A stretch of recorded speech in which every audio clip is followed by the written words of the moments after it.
Hello everyone and welcome to week 5. This week, we will be exploring issues and experience and perspectives of LGBTQIA folks as it relates to sexuality and sexual attraction.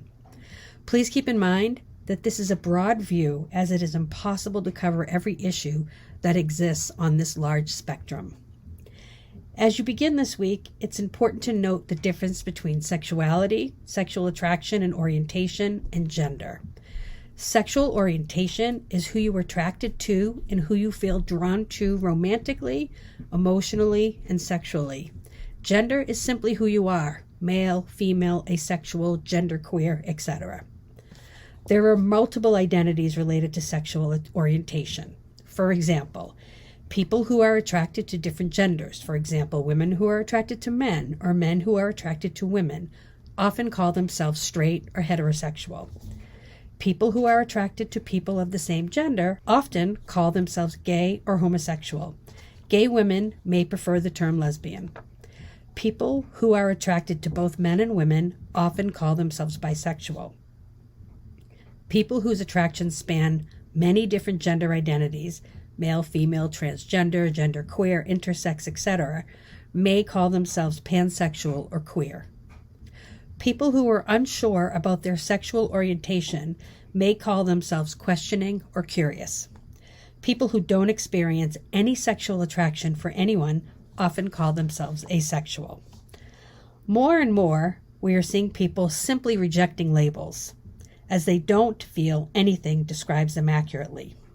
Others have embraced them wholeheartedly. It is up to the individual to make the choice if they want to use a label and which one might fit them. This is something that you may explore with a client. Recently, we have seen 2 specific labels being used more. The first one is queer, which used to be used as a slur. Your client may not embrace this word because it is connected to painful memories, while others use it without reservation. Simply put, queer can include a variety of sexual identities and gender identities other than straight and cisgender. It is important to remember that this is a word that is chosen by the individual, not something we assign them. The second word that is being used more is asexual. People who identify as asexual don't feel sexual attraction towards other people. They may want to be in a romantic relationship with them, but they are not interested in anything sexually. Asexual people often use the word ace for short. This week's learning outcomes are identify the difference between gender identity, sexual identity, and sexual attraction. Distinguish between protocol and practice technique in regards to client treatment.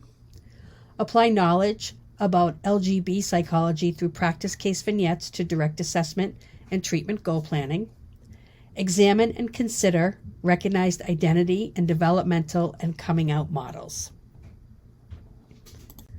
This week, you will have just one discussion board to give you time to work on your small group project. You should be nearing completion on your presentation so that you give yourselves enough time to practice and copy edit before you pass it in week 7. As always, if you have any questions, please speak to your faculty. Thank you and have a good week.